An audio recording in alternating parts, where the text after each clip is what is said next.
to Biblical Bites, where I give you the Bible in bite-sized nuggets so you can go back and read it for yourself. This is Zipporah from Truths with Z, and today we are looking at Deuteronomy Chapter 12.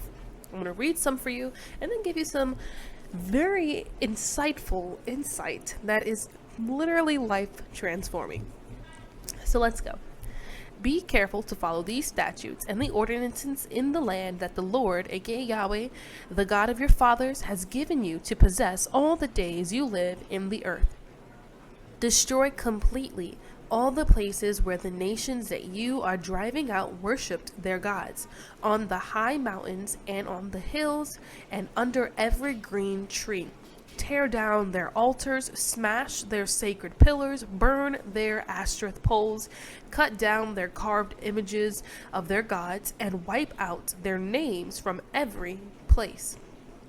Do not worship the Lord your God this way. Instead, turn to the place the Lord your God chooses from all your tribes to put his name for his dwelling and go there. Okay, so that was Deuteronomy chapter 12, verses 1 to 5. And what we get here is God is giving the Israelites instructions on how they are to proceed when they conquer the land of their enemies. No. And so often in the Bible, God had brought the Israelites throughout different nations to conquer these nations, to take the land. Remember that in Deuteronomy chapter 11, I believe it is, where God talks about this blessing. And a part of this blessing is that they would have harvests from vineyards that they didn't plant, that they would have houses that they didn't build, that they would have businesses that they didn't invest in, but that they now just own. What God was doing was just kind of transferring people out of the positions and ownership that they had and transferring in the Israelites, his chosen children. And so this is very important because recently a lot of people have been argumentative as to how a lot of God's leaders are portraying or saying the messages of God. Maybe it sounds aggressive, it doesn't sound nice, but I want us to go back to verse 3. And I'm going to repeat it.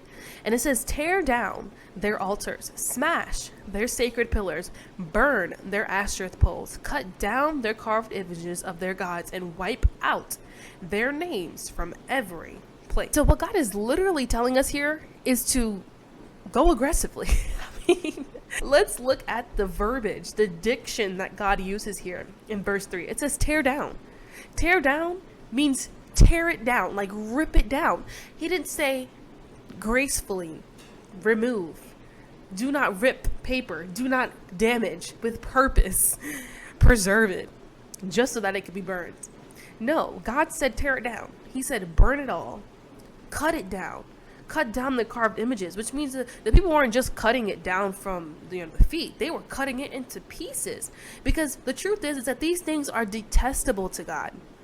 These things that are detestable to God should also be detestable to us. So when God gives us and gave the Israelites these instructions to destroy these places and these false idols that the other nations were worshiping, the Israelites were glad to do so, because it is a disgrace for our God and for us, for other people to be worshiping other gods. And I feel like a lot of times what we don't get is not that these people just have another religion.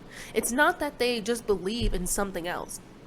What it really is that they are doing witchcraft. If they don't believe in Yeshua the Messiah, then they believe in Satan.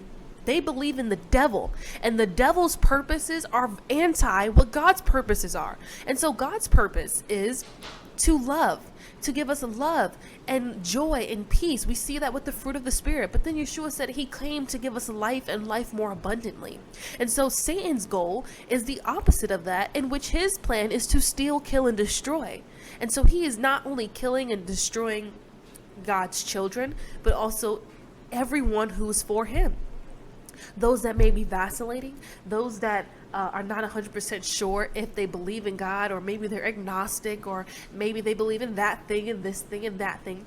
The truth is that these wicked people from these other nations who are worshiping these false gods, these little gods, these idols that God hates because it's against the first commandment. These people were actively working against the Israelites. They were causing the Israelites harm. They were causing the children of God anxiety and destruction. They had purposes to destroy them. They had purposes to deceive them and make them go back really into slavery like they were in Egypt. And so God was using the Israelites here to destroy this witchcraft. And for a lot of God's children today, he is calling you guys to destroy, just as verse 3 describes, to tear down, cut down, throw down, burn. God is calling you to do that, but not in a physical way. Maybe God is calling you to go online, to go in your friend group, go in your family group, and open your mouth and utter the word of God. Utter that you are on God's side. Proclaim from the mountaintops that you are not ashamed, that you are a servant of the Most High Yahweh, and that only God, only Yahweh is the one and true and living God, and every other God that is not capital and starts with YAHWEH is false. And a lot of times that message can come out aggressive. That message can come out hard and stern and strong.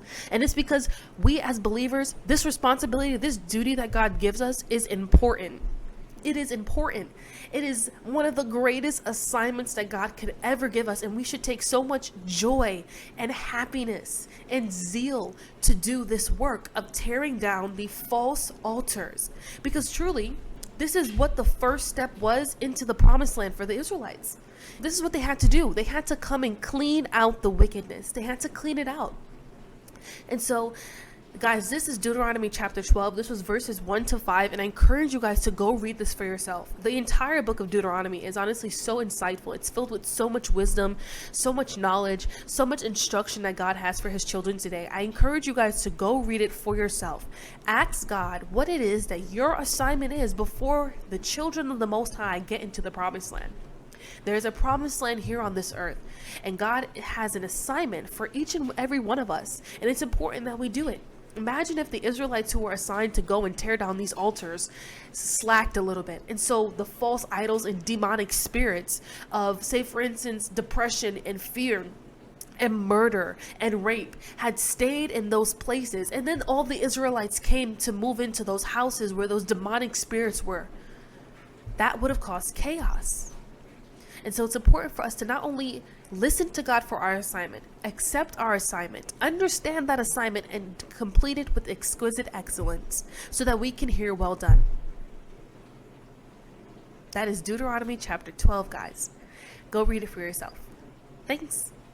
Bye.